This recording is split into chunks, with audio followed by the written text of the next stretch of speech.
Hello dear students, I am Bharat Khanna from Viva Educo. We are starting arithmetic progressions. Arithmetic progressions का use क्या है real life में? पहले तो ये देखते हैं कि इस चैप्टर का क्या रोल है हमारी रियल लाइफ में। फॉर एग्जाम्पल, तुम रेस्टोरेंट में बैठे हो, एक टेबल है, एक टेबल के अराउंड 4 लोग बैठे हैं, एक यहाँ, एक यहाँ, एक यहाँ और एक यहाँ। अब तुम्हारे 2 फ्रेंड्स और आ गए, तो जगह तो है नहीं बैठने की। फिर एक टेबल तुमने और ज्वाइन करवाया, तो फिर तुम लोग कैसे बैठे? एक यहाँ, एक यहाँ पे, एक यहाँ, एक यहाँ, एक यहाँ, एक यहाँ, 6 लोग फिट हो गए। ओके, 2 फ्रेंड्स और आ गए, पहले 4 फ्रेंड्स थे, 2 और आ गए, 6 फ्रेंड्स हो गए। अब 2 फ्रेंड्स और आ गए, कितने हो गए? 8 फ्रेंड्स हो गए। तो भाई ये 8 फ्रेंड्स कैसे बैठेंगे? एक टेबल और मंगवानी पड़ी उनको, एक फ्रेंड यहाँ पे, एक फ्रेंड यहाँ पे, एक यहाँ, यहाँ, यहाँ और यहाँ, यहाँ, यहाँ। ठीक है, ये इनका सीटिंग अरेंजमेंट्स आ गया। मतलब रेस्टोरेंट के अंदर अगर हमने देखना हो कि इतने लोग और आ गए तो हमें कितनी टेबल्स चाहिए, तो एपी सीरीज के थ्रू हम पता लगा सकते हैं। अगर मैं तुम्हें कहूँ कि 6 टेबल्स लगी हुई है, तो बताओ कितने लोग बैठे हुए हैं इन टेबल्स के अराउंड, तो भी हम एपी सीरीज से पता लगा सकते हैं। अगर मैं कहूँ कि पार्टी में कुछ 10 लोग और आ गए, तो बताओ कितनी टेबल्स और लगानी पड़ेगी, वो भी हम बता सकते हैं। ये रियल लाइफ में इसका ये यूज़ है कि हम पता लगा सकते हैं कि 6 टेबल्स के अराउंड कितने लोग बैठे हुए हैं या इतने लोग और हैं, उनको कितनी टेबल्स चाहिए, ये आगे जी। और क्या यूज़ हो सकता है इसका? स्टेडियम में चेयर्स लगी होती है, सीट्स की जो अरेंजमेंट है वो एपी के थ्रू है। अब रोज होती है वहाँ पे, इस रो में मान लो कुछ सीट्स है, 100 सीट्स है।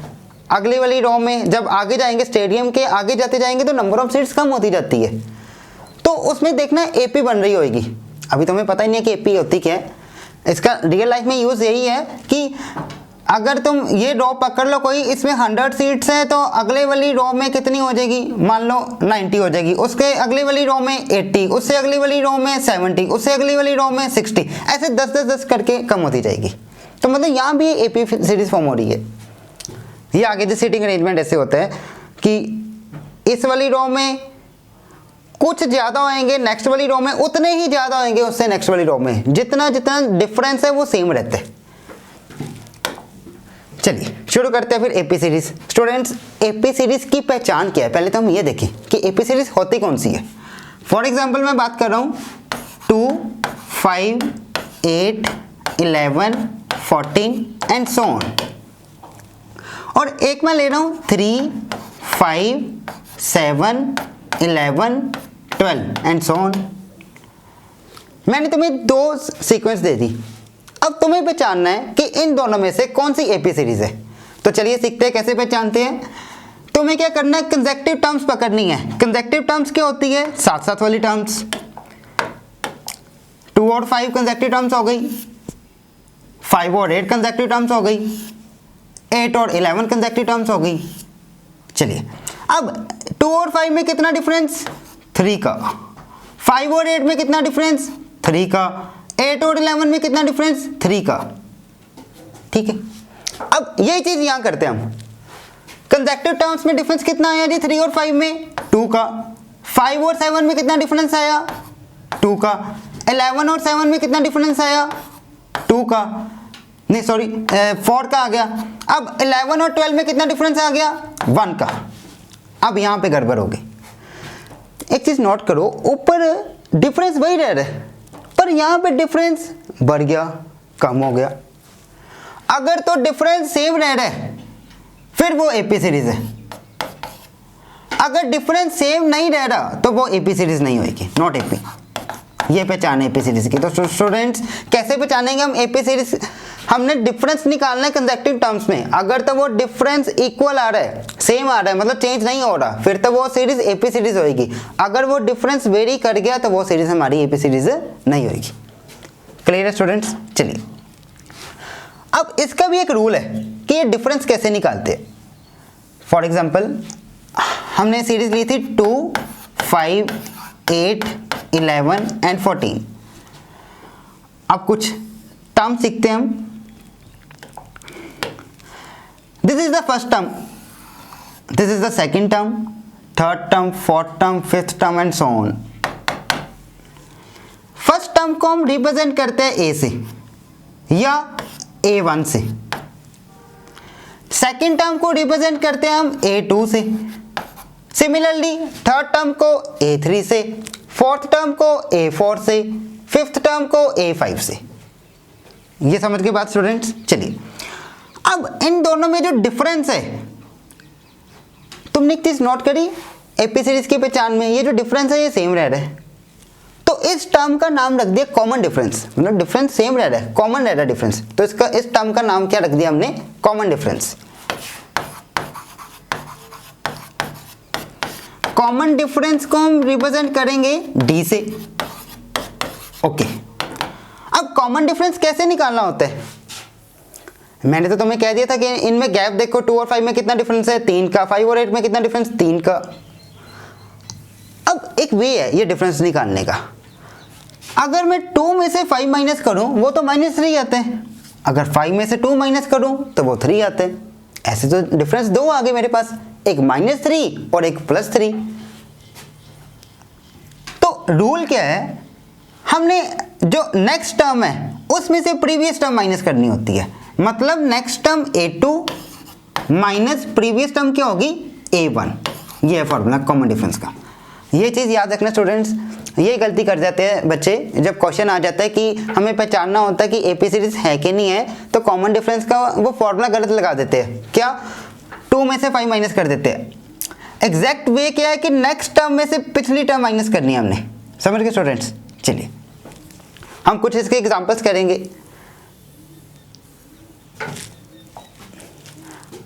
अब क्वेश्चन है which of the following form of an AP, ये 4 दी गई तुम्हें ABCD, इन चारों में से तुम्हें बताना है कि कौन सी एपी है। तो भाई साहब एपी की पहचान कैसे पता लगाते हैं हम, कि अगर तो इन दोनों में डिफरेंस जो है इनकी कंसेक्यूटिव टर्म्स में अगर डिफरेंस सेम आ रहा है तो वो एपी होएगी, अदरवाइज वो एपी नहीं होएगी। तो भाई साहब पहले वाले पकड़ते हैं, -1 -1 -1 -1। ओके, इन दोनों में डिफरेंस कितना होएगा, नेक्स्ट टर्म में से माइनस करेंगे first term. Okay, minus minus plus, -1 + 1 कितना आ गया, 0। ओके, अब सिमिलरली इन कंसेक्यूटिव टर्म्स में डिफरेंस कितना आ जाएगा, 0 का, इन दोनों में 0 का। तो भाई साहब अगर तो डिफरेंस सेम आ रहा है तो वो क्या होएगी, एपी सीरीज। समझ गए स्टूडेंट्स। चलिए अब नेक्स्ट देखते हैं जरा, 0202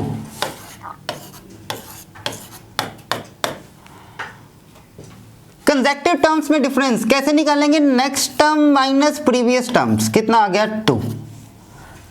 कंसेक्यूटिव टर्म्स में डिफरेंस है next term minus previous term, कितना आ गया -2। कंसेक्यूटिव टर्म्स में डिफरेंस है next term minus previous term, कितना आ गया 2। क्या ये सेम आ रहा है ना, ये -2 खराब कर गया। अगर हम इस तरीके ना ये सॉल्व करते कि next term minus previous term, फिर हमने कह देना था कि हाँ एपी है, क्यों, गैप तो दो का ही है, फिर तुम लोगों ने कह देना था कि वो एपी है, पर वो गलत हो जाना। क्यों, कॉमन डिफरेंस कैसे निकालते हैं, नेक्स्ट टर्म में से प्रीवियस टर्म माइनस करते हैं। तो एक बार 2 आया, फिर -2 आया, फिर 2 आया, इससे हमें क्लियर हो गया कि ये एपी सीरीज नहीं है। क्लियर है स्टूडेंट्स। चलिए थर्ड वाला 1 1 2 2 3 3।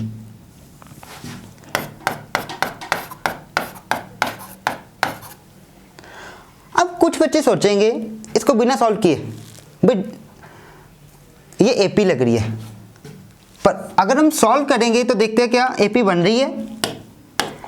भाई इन दोनों में डिफरेंस 0 का, इन दोनों में डिफरेंस 0 का, इन दोनों में डिफरेंस 0 का, पर हमने इन दो कंसेक्यूटिव टर्म्स का तो डिफरेंस चेक ही नहीं किया। वो तो 2 - 1 कितना हो गया 1, 3 - 2 कितना हो गया 1, ये गड़बड़ कर गया। एक बार डिफरेंस 0, एक बार 1, फिर 0, फिर 1, फिर 0, तो भाई ये सेम तो आ नहीं रहा, so this will not AP. Next 1/2 1/3 1/4।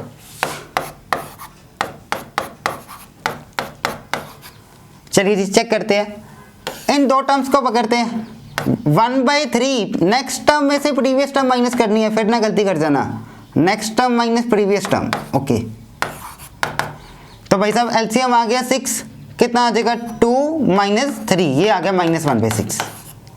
अब इन दो टर्म्स में डिफरेंस निकालते हैं, d = next term minus previous term. LCM आ गया हमारा 12, 4 3 का एंड 3 4 का -4, ये कितना आ गया -1/12। तो क्या ये सेम है या डिफरेंस? नहीं, तो ये एपी नहीं होगी। समझ गए स्टूडेंट्स? मेन तुमने ये चीज दिमाग में डालनी है कि कॉमन डिफरेंस जब निकालना है तो नेक्स्ट टर्म में से प्रीवियस टर्म माइनस करनी है। और एपी की पहचान कैसे पता लगाते हैं? अगर तो ये डिफरेंस सेम आई जा रहा है तो फिर वो एपी होएगी, अदरवाइज नहीं होएगी। चलिए जी, एक और क्वेश्चन करते हैं, which of the following is not an AP. 4 दी गई मैंने तुम्हें सीरीज, तुम्हें बताना है कौन सी एपी नहीं है। चलो जी, 1 बाय 1 चेक करते हैं। 0.8 में से माइनस करते हैं, नेक्स्ट टर्म 0.8 में से माइनस कर रहे हैं हम फर्स्ट टर्म क्या है -1.2। कई बच्चे माइनस खा जाते हैं।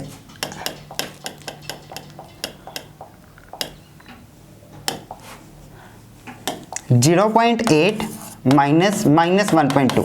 ओके, माइनस क्या हो गया प्लस, 1.2 प्लस 0.8 कितना हो गया 2, गैप आ गया 2 का। ओके, अब इन दोनों में डिफरेंस चेक करते हैं भाई, 2.8 माइनस 0.8 ये कितना आ गया 2, डिफरेंस सेम आ गया तो एपी होगी। सही है, एपी।